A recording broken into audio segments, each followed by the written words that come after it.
Dan Assalamualaikum, salam kripto bersama saya Ashraf dalam rancangan Bicara Kripto. Hari ini adalah hari yang menggembirakan bagi pemegang ataupun investor Ethereum, kerana Ethereum mencatatkan peningkatan dalam harga. So sekarang ni dia traded dalam harga sekitar 1300 ke 1400 USD, ya. So the previous all time high pada tahun 2018 sekitar Januari sekitar 1400 USD, dan sekarang dia dah mencecah harga tersebut. Jadi apa seterusnya adalah ke mana harga Ethereum akan pergi? Adakah Ethereum akan melonjak naik lagi ataupun Ethereum akan turun balik?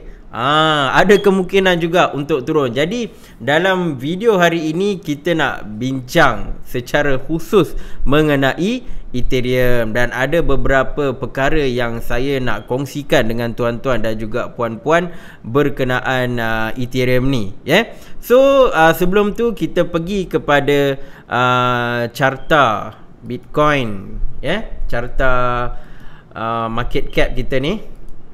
Okey. So Bitcoin harga dia dalam 35k lah. So kalau kita tengok Bitcoin ni, dia memang bouncing dari 35,000 USD ke 40,000 USD. So maksudnya dia memang tengah bergerak dengan keadaan yang sekata. Bagi saya perkara ini adalah sebenarnya positif. Sebab apa? Sebab kita nampak indeks ketamakan tu semakin tinggi. Maksudnya dia kalau ramai duduk beli, takut kalau dia dah jadi overheat, dia akan jatuh secara menjunam secara mendadak. Tapi memang berlaku sedikit penurunan, tetapi dia tidaklah begitu teruk sekali untuk Bitcoin, ya. Dan Ethereum memang kita nampaklah selalu Ethereum dia ikut Bitcoin, tapi kali ni Ethereum dia buat movement dia sendiri. Dia tak ikut Bitcoin sangat, sebab tu dia dapat mencecah hingga malam semalam dah cecah dah 1400 lebih, So sekarang ni Ethereum ni dia duduk bouncing lagi dekat previous all time high. Dia tak betul-betul pecut ke 1500, 1600 ke 2000, dia tak buat lagi, ya.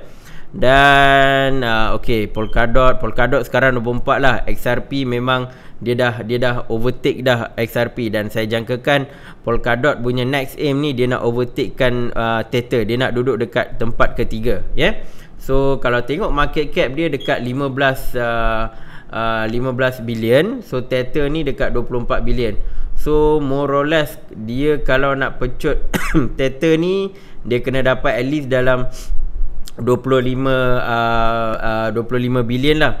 So kemungkinan kalau benda tu berlaku, harga ni mungkin akan mencecah $20 lebih macam tu. So Polkadot sekarang ni saya nampak apa yang saya perasan dekat sini adalah akan ada persaingan yang hebat untuk ambil tempat ketiga ni, ya. So Polkadot, Cardano dengan Chainlink.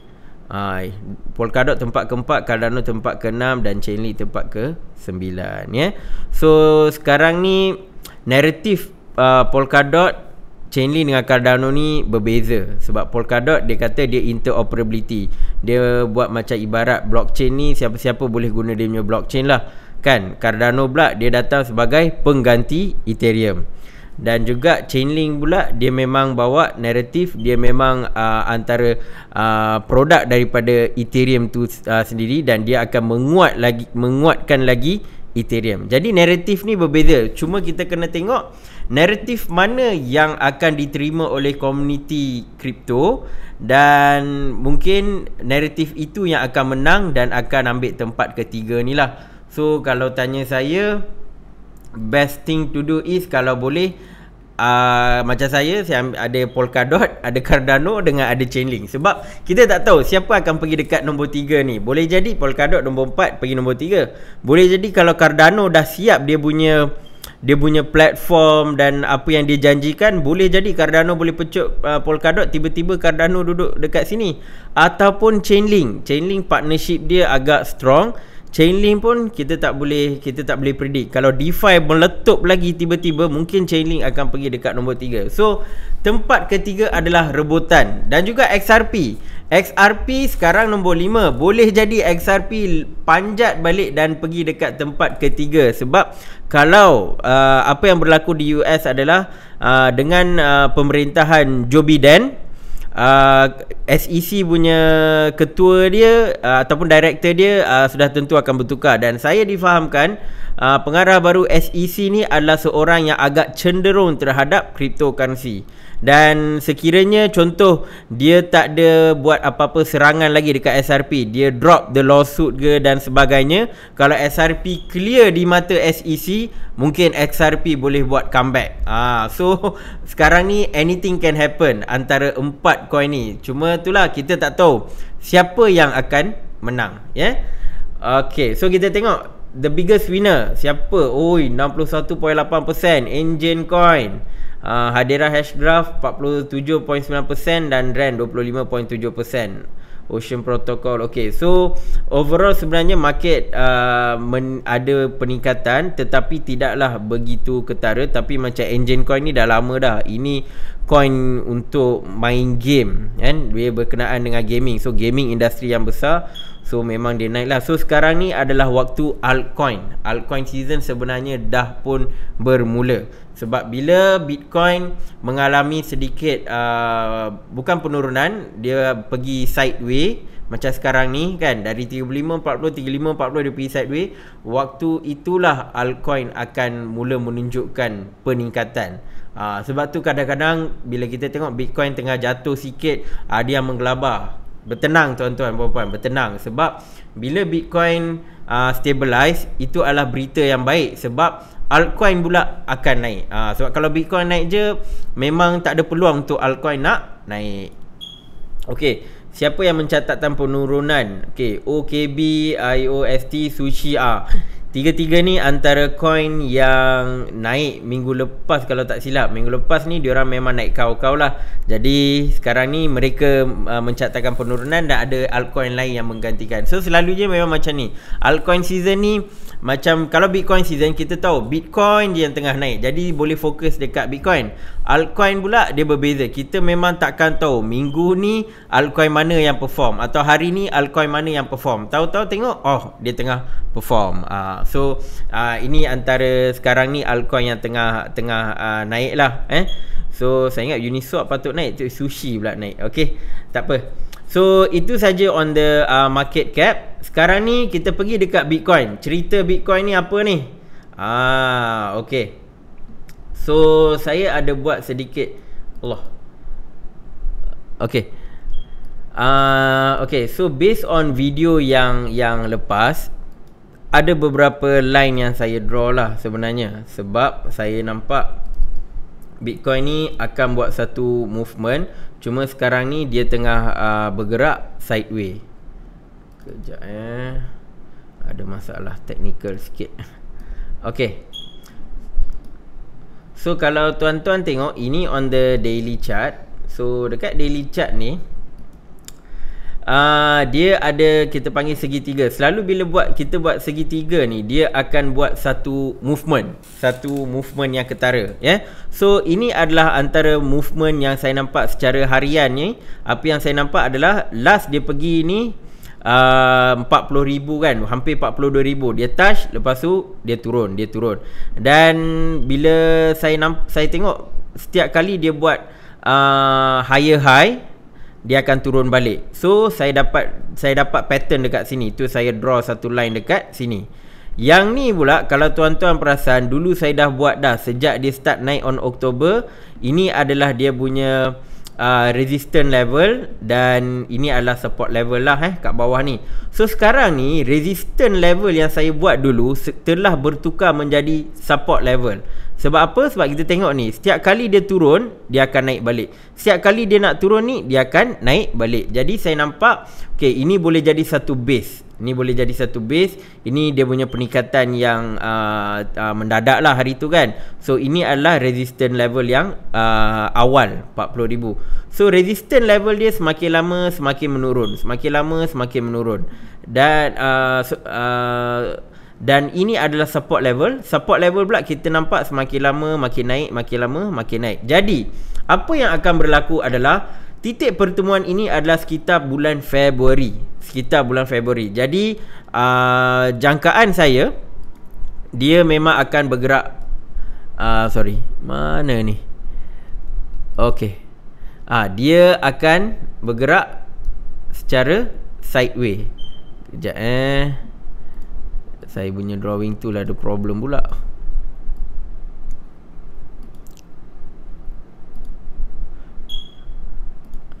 Okey. So dia akan bergerak secara sideways. So mungkin di sini ataupun mungkin di sini mana-mana dia akan buat satu movement yang besar, iaitu dia akan terus ke atas ataupun movement yang terus ke bawah. So ini adalah antara perkara yang kita kena jangka. Kita kena jangka. Sebab sekarang memang nampak dia tengah move slowly ke sini, tapi akan ada waktu dia akan di-squeeze dekat sini. Dan bila perkara itu berlaku, Bitcoin kena bertindak, dan dia akan buat satu movement, iaitu dia akan pergi atas secara mendadak ataupun dia turun bawah secara mendadak. So ada dua senario dekat sini yang kita kena tengok. Kalaulah dia turun secara mendadak, so most likely apa yang saya jangka lah apa yang saya jangka, kalau dia turun, most likely dia akan turun sampai sinilah, sampai sekitar 23,000 macam tu. Ini paling bawah dia turun sebelum dia naik atas balik kan. Mungkin juga dia akan turun setakat level 27 ataupun setakat level 30,000 dan dia buat kenaikan. Cuma saya bagi tahu the extreme yang dia kemungkinan akan turun adalah mungkin sampai 23,000. 23,000 ni adalah dia punya penurunan lah sebelum dia buat satu kenaikan. Tetapi kalau dia turun lagi bawah, contoh 20,000, 16,000, maksudnya kemungkinan bull run ni mungkin berakhir ataupun mungkin tertangguh dan perlukan masa lagi untuk dia buat comeback. Tetapi apa yang saya nampak sekarang ni, macam video yang lepas saya ada ceritakan tentang peranan Grayscale. So banyak pelaburan-pelaburan yang masuk ke dalam Grayscale untuk Grayscale membeli Bitcoin. Jadi saya tak jangka atau saya tak nampak harga Bitcoin untuk jatuh lagi bawah daripada 23,000 ni. Kalau sini dia ni pun Grayscale akan cepat-cepat beli nak bagi dia naik, ataupun mungkin MicroStrategy, mungkin ada big investor, Wall Street player yang akan cuba naikkan balik. So itu senario kalau dia jatuh. Kalau senario dia naik, kemungkinan let's say kalau contoh kita tengok, kalau break off dia dekat sini kan, so kemungkinan dia akan naik sekitar mana ni, 46,000. Dia akan pergi dekat 46,000 lah. Kalau contoh dia nak push ni lagi ke tepi, okay, let's say dekat sini, dan dia naik pun sekitar 43-44,000 lah. Tapi saya jangkakan kalau dia buat big move ke atas, kemungkinan dia pergi sampai 50,000. Itu adalah jangkaan saya ataupun mungkin harapan saya. Kalau dia naik, hopefully dia naik sampai sinilah. Dia naik sampai 50,000, sedap sikit. Dia naik sampai 50,000 and then dia boleh move sideways ke, ataupun dia boleh terus naik lagi ke kan. So at least kalau dari sini dia dapat buat kenaikan 50,000. So kalau kita tengok price range dia, kita nak tengok keuntungan. So let's say dari sini sampai ke sini 50,000. Tapi Kalau tengok adakah dia boleh cecah atau tak, ini memang something yang kalau dalam satu move mungkin agak susah untuk dia pergi. Tapi kalau kita tengok 30%, 30% ni macam saya cakap tadilah 44,000 macam tu. So kalau dia boleh buat benda tu sekitar sinilah kan, sekitar sini 43-44,000 dan kenaikan 30% lah. Selalunya kalau dia naik mendadak pun dia buat 30%. 50,000 mungkin boleh, tapi saya jangkakan sekitar sinilah dia buat. Kalau tak pun, kalau lagi kuat dia pump, dia boleh pergilah sampai 50,000 So ini antara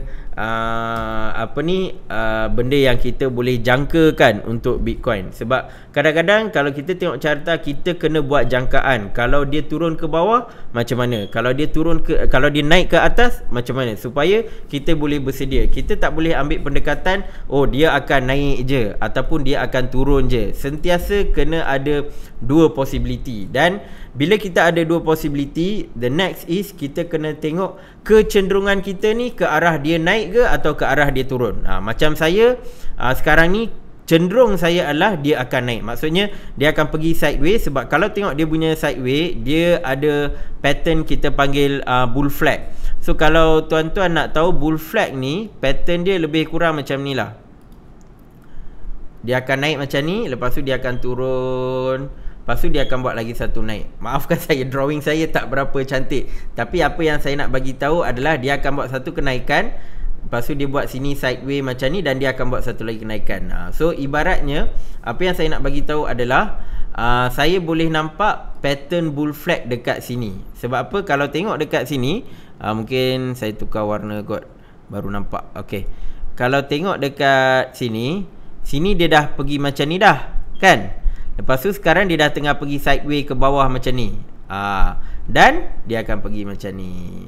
So ini pattern bull flag sebenarnya, tuan-tuan puan-puan. Dan buat masa sekarang ni, apa yang saya tengah nampak, pattern tu tengah membentuk. Dia sekarang dekat stage dekat sini ni.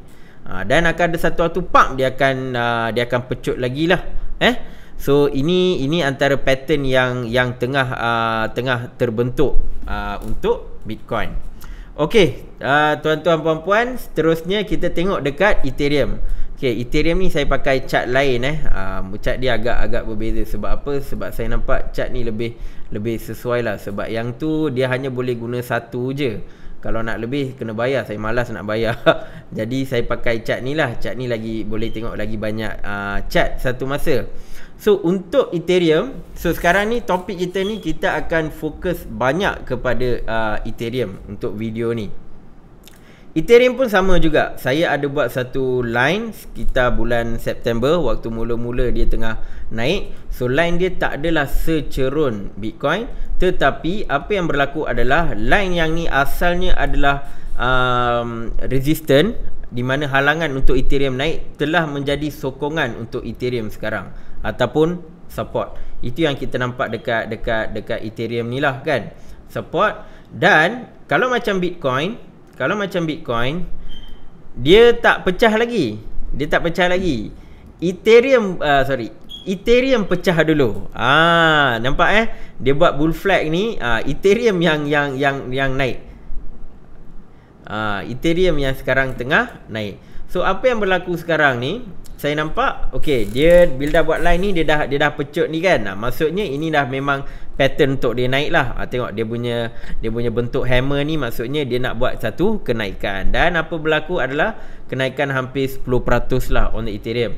Dan dia sekarang dekat sekitar, dia dah pergi sampai 1400 dan ada rejection sedikit.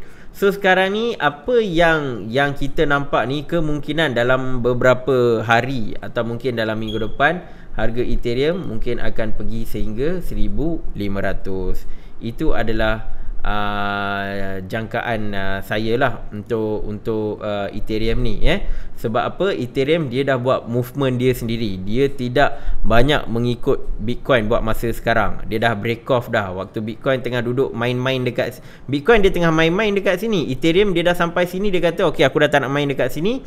Terus I nak keluar daripada ni dan dia pun terus naik atas. So sekarang ni saya menunggu satu pattern yang untuk Ethereum ni. So mungkin dalam video akan datang saya akan share pattern on the Ethereum punya part lah. Buat masa sekarang saya tak nampak lagi any pattern sebab saya nak bagi masa sehari lagi. Sekarang ni saya nampak ini dah naik. Cuma yang ni saya tak pasti adakah dia akan buat penurunan balik ataupun dia akan buat terus kenaikan yang lain. Maksudnya sini nampak tak strong ni, dekat 1400 ni tak strong. Mungkin dia dah mengukuhkan lagi dia punya kedudukan dekat 1400. Mungkin dia akan naik balik dan dia akan closing dekat 1500. Hopefully hopefully benda tu berlaku lah. So buat masa sekarang ni saya nampak merah ni tak berapa confident lagi on the trend. Tapi kalau dia dah buat satu contoh hijau naik atas, mungkin nampak trend. Ataupun kalau dia buat merah, then saya kena fikir trend yang lain lah. Sebab apa? Nampaknya sini dah ada satu resistance yang dia kena pecahkan. Okay, so ini on the Ethereum punya part. So apa yang saya nak cerita dalam video ni sebenarnya more on beberapa aspek yang kita kena tengok dalam waktu yang short term ni, di mana kita boleh expect pergerakan Ethereum ke atas. Sebab sekarang ni apa yang kita kena faham, adakah Ethereum dia pergi dekat 1400 dan dia akan terus kekal, ataupun dia akan turun, ataupun dia akan naik. Jadi dalam saya punya analisis dan juga apa yang saya nampak, kemungkinan besar Ethereum akan terus naik. Ramai yang predict lepas ni punya Ethereum all time high, kemungkinan dia akan pergi 10,000, 50,000 dan sebagainya. Benda tu ada kemungkinan Ethereum pergi 10k, 50k USD. Sebab apa-apa boleh berlaku. Cuma saya nak tengok ataupun saya nak tunjukkan dekat tuan-tuan dan puan-puan, apakah trend yang kita nampak pada Ethereum sekarang dan bagaimana kita boleh tengok hala tuju Ethereum selepas ini. So yang pertama saya nak tunjuk dekat tuan-tuan dan puan-puan adalah dominasi Ethereum terhadap Bitcoin. Dominasi Ethereum terhadap Bitcoin. So kita tengok dekat chart ni. So kita ada satu cara, iaitu kita boleh tengok dekat ini, cara mudah lah orang panggil. Kita boleh tengok dekat Ethereum ni. Kita buka dekat CoinGecko dan kita pergi dekat sini. Nampak BTC. Kita klik dekat sini. Okay, so kita nampak Ethereum yang warna warna emas ataupun warna jingga oranye ni adalah maksudnya Ethereum lebih dominan daripada Bitcoin. Kalau warna biru maksudnya Bitcoin lagi dominan terhadap Ethereum. So kita nampak Ethereum memulakan dominasi ni dalam 24 jam lah. Kalau kita tengok secara dalam waktu seminggu ni pun, Ethereum memang telah memecahkan dominasi Bitcoin sejak beberapa hari yang lepas. Ethereum nampaknya dia lebih dominan daripada Bitcoin. Sama juga dalam tempoh 2 minggu pun lebih dominan. Maksudnya sejak 16 Januari ni, sejak berapa hari lepas, Ethereum mula menunjukkan dominasi. Ini pun sebenarnya dia dah capai dekat-dekat dah dengan Bitcoin. Maksudnya dia menjadi semakin dominan. Okay, dan kalau kita tengok dalam tempoh sebulan pula macam mana. Dalam tempoh sebulan pun nampak asalnya jarak Ethereum dengan Bitcoin ni agak tinggi pada awal-awal Januari, tetapi selepas itu dia mula naik. Ada satu waktu Bitcoin naik dan lepas tu Ethereum naik. Jadi memang mereka sangat dekat-dekat. Dan sekarang apa yang saya nampak sejak bila ni 16 Januari, Ethereum sangat tinggi. Dia dah tinggalkan Bitcoin ni. Maksudnya contohnya siapa yang ada Bitcoin, kalau dia buat trading dengan Ethereum, dia akan lebih dapat lagi banyak pulangan Bitcoin lah. Sebab Ethereum sekarang lebih dominan. Dan kalau kita tengok dari sejak 3 bulan yang lepas, sini lagi clear lah. Ada waktu, ini waktu yang Bitcoin tengah naik. Sebab tu dia tinggal jauh. Lepas tu Ethereum dah mula catch up. So ini antara teknik yang senang nak tengok dominasi Ethereum terhadap Bitcoin. Dan ada lagi satu cara juga, kita boleh tengok dekat chart ni. Dekat sini baru kita boleh tengok trend. Sorry, chart lain pula saya tunjuk. Okey.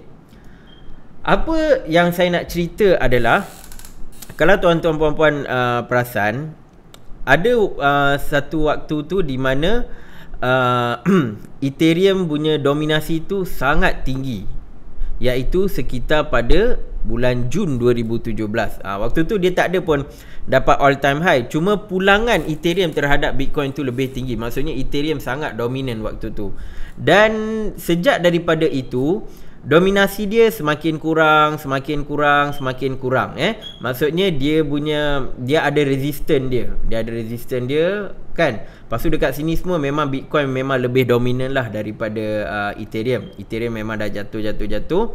Cuma Ethereum dekat support pula dia tak jatuh terlampau banyak.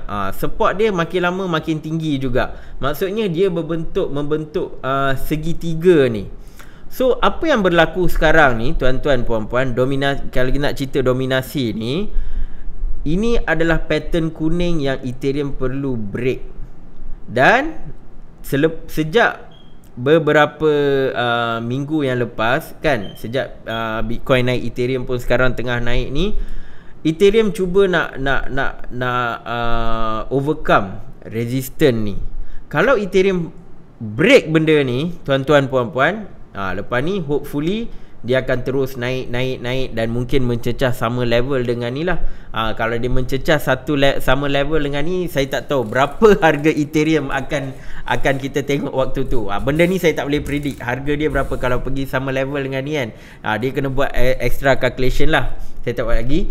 Tapi kalau dia pergilah, dominasi dia lagi tinggi daripada Bitcoin, memang harga dia pun boleh tahan jugalah tuan-tuan puan-puan Okey, so ini antara indikator dalam masa terdekat saya nampak bagaimana Ethereum ni boleh menjadi lebih dominan daripada Bitcoin. Sebab kalau kita tengok sejak 2017, hampir 4 tahun, 3 tahun lebih lah, 3 tahun lebih, Ethereum punya dominasi terhadap Bitcoin semakin kurang. Dia pergi sampai sini dah. Dia dah cecah ni dah. Ini dah consider paling rendah lah kan, dia punya dominasi. Maksudnya paling tak kuat lah Ethereum dengan Bitcoin.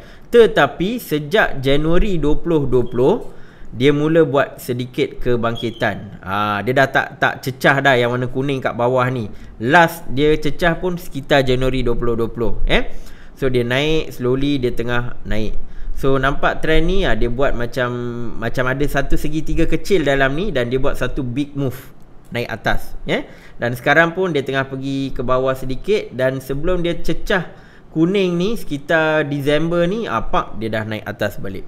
So sekarang ni kalau dia dah melepasi yang warna kuning, dia punya resistance ni, wallahualam lah, tak tahu dia akan terus naik mendadak ataupun mungkin dia akan buat kenaikan secara perlahan-lahan ke atas, Tetapi apa yang saya nampak on the long term, Ethereum kemungkinan akan menjadi lebih dominan daripada Bitcoin. Sebab apa? Macam saya pernah cerita dulu, Ethereum pun sudah melancarkan Ethereum 2.0. Movement terhadap Ethereum 2.0 telah pun bermula. Dan bila movement tu dilancarkan sekitar bulan Disember, dia dah start naik. So, dan juga ada beberapa indikator-indikator lain yang kita nampak Ethereum akan menjadi lebih dominan. Sebab apa? Kita kena ingat satu perkara tuan-tuan puan-puan, dalam cryptocurrency ni, dia ada supply, dia ada demand. Apa yang menyebabkan harga tu naik adalah bila ada kekurangan supply ataupun kenaikan demand. Apa yang menyebabkan harga tu jatuh ialah bila ada kekurangan demand ataupun kenaikan supply. Dalam konteks Ethereum ni, apa yang berlaku sekarang ialah berlakunya kekurangan demand, kekurangan supply dalam Ethereum. Sebab Ethereum 2.0 memerlukan staking, di mana Ethereum perlu dikunci untuk satu tempoh yang tertentu sehingga Ethereum 2.0 dilancarkan. Dan ada beberapa perkara juga yang menyebabkan bilangan Ethereum ni semakin rendah kerana dikunci di dalam DeFi. Dan juga demand terhadap Ethereum dia naik makin lama, makin menaik lah. Cuma kenaikan dia ni mungkin tidak secara mendadak. Macam kita nampak Bitcoin sekarang banyak mendadak sebab Wall Street investor banyak main dekat Bitcoin. Sebab tu Bitcoin punya kenaikan pump dia naik sebab Bitcoin akan rasa dulu, kemudian baru Ethereum. Dan bila big investor ataupun Wall Street mula pegang Ethereum, mula nak beli, waktu tu tuan-tuan puan-puan, harga Ethereum akan melonjak naik. So sebelum saya cerita kepada part tu, saya nak cerita tentang DeFi. So sambungan terhadap kenyataan saya tadi, di mana apa yang kita nampak sekarang adalah supply Ethereum tu semakin berkurangan. Sebab dalam DeFi ni adalah kebanyakan projek ni dia bersandarkan Ethereum. Kebanyakan projek memerlukan Ethereum dikunci di dalam platform DeFi. Dan setakat hari ini ni dia dah start sejak 2017 lah. Tetapi kalau kita nampak dekat sini, kenaikannya bermula sekitar sekitar Jun 2020. Waktu ni yang DeFi meletup tahun lepas. Dan memang dia naik secara mendadak. Dan apa yang kita nampak adalah 24.73 bilion Ethereum telah dikunci. Maksudnya supply Ethereum telah berkurangan sebanyak 24.7. Dan mana Ethereum tu ada? Mereka berada di dalam platform-platform DeFi. Dekat sinilah Maker, Aave, Compound, Uniswap, ke Finance, SushiSwap, semua platform-platform DeFi ni telah pun mengambil Ethereum dan dikunci. So bila dia kunci, dia bagi token diorang lah, something macam tu. Dia ada macam-macam platform DeFi. Tetapi secara umumnya, apa yang saya nak cerita dekat tuan-tuan dan puan-puan adalah nilai Ethereum yang dikunci adalah sebanyak 24.73. Ini dekat DeFi sahaja. Belum lagi kita tengok Ethereum yang dikunci untuk Ethereum 2.0.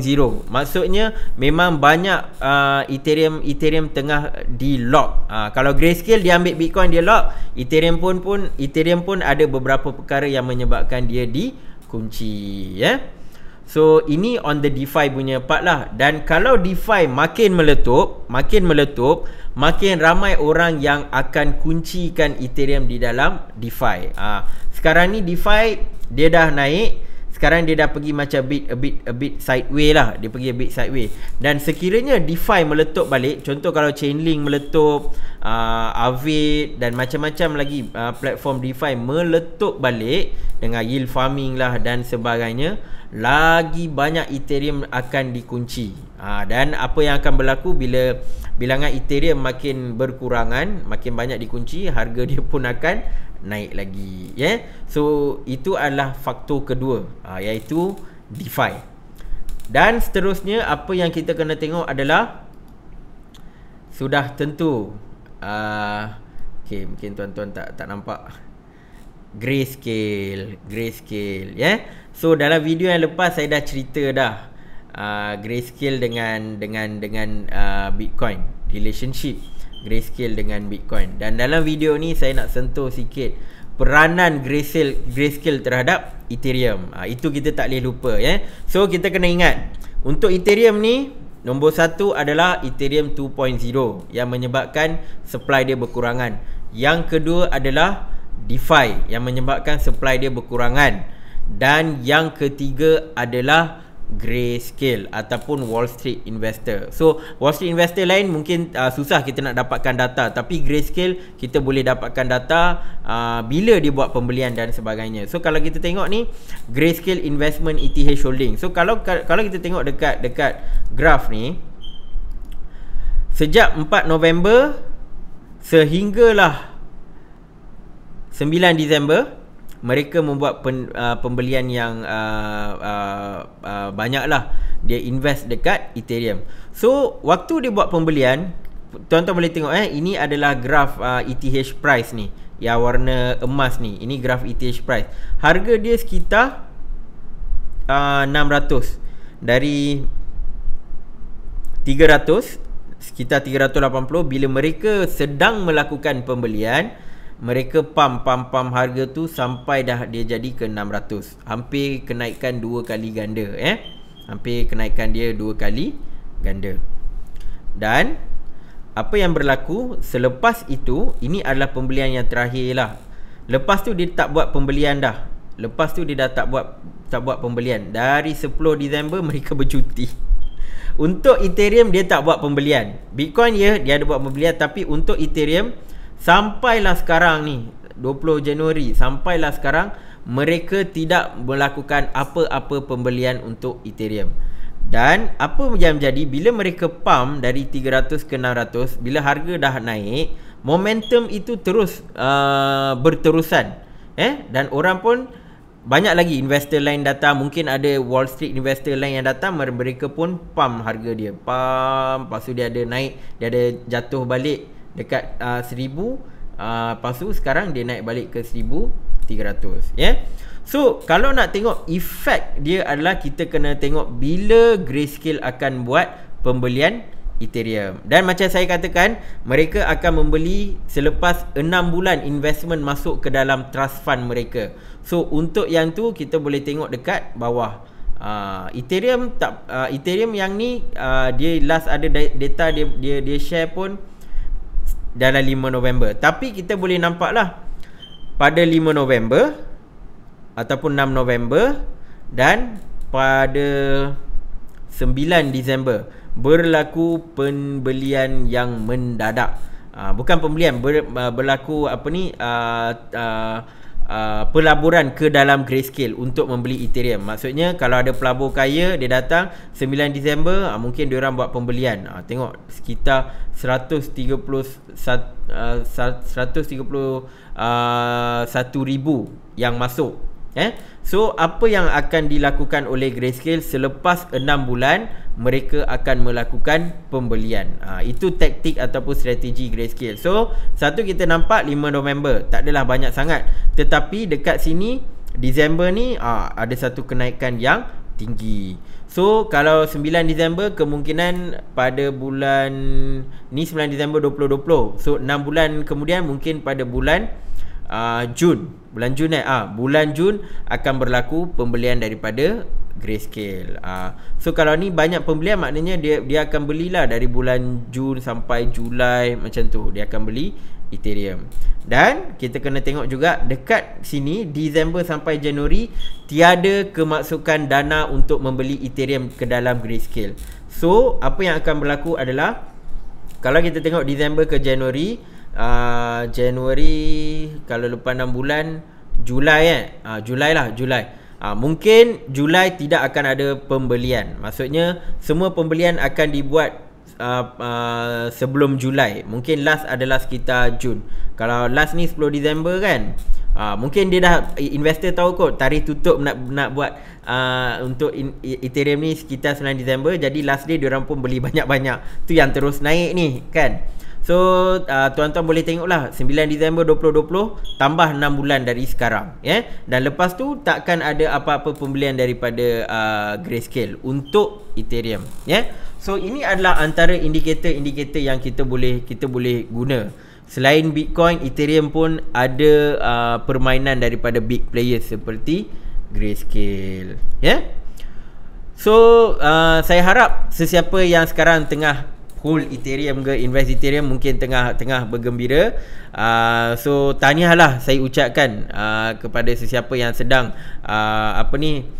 enjoy keuntungan masing-masing, Dan kita juga kena selalu beringat untuk sentiasa follow apa perkembangan-perkembangan dalam blockchain dan juga cryptocurrency, supaya kita tak adalah tiba-tiba terkejut kalau ada apa-apa perubahan harga, dan kita kena sentiasa bersedia untuk menerima keuntungan dan juga kerugian, sebab benda ni dia akan bergerak ke atas dan bergerak ke bawah. Cuma kalau kita ambil masa untuk belajar, dan bila pengalaman meningkat, kita akan tahu dekat ni nak untung, kita buat duit. Kalau kita nampak macam nak rugi, mungkin kita hold dulu, So itu saja daripada saya. Jangan lupa tekan butang like, share dan subscribe, bagi tahu dekat kawan-kawan, dan kita akan jumpa dalam video yang akan datang. Assalamualaikum warahmatullahi wabarakatuh dan salam kripto.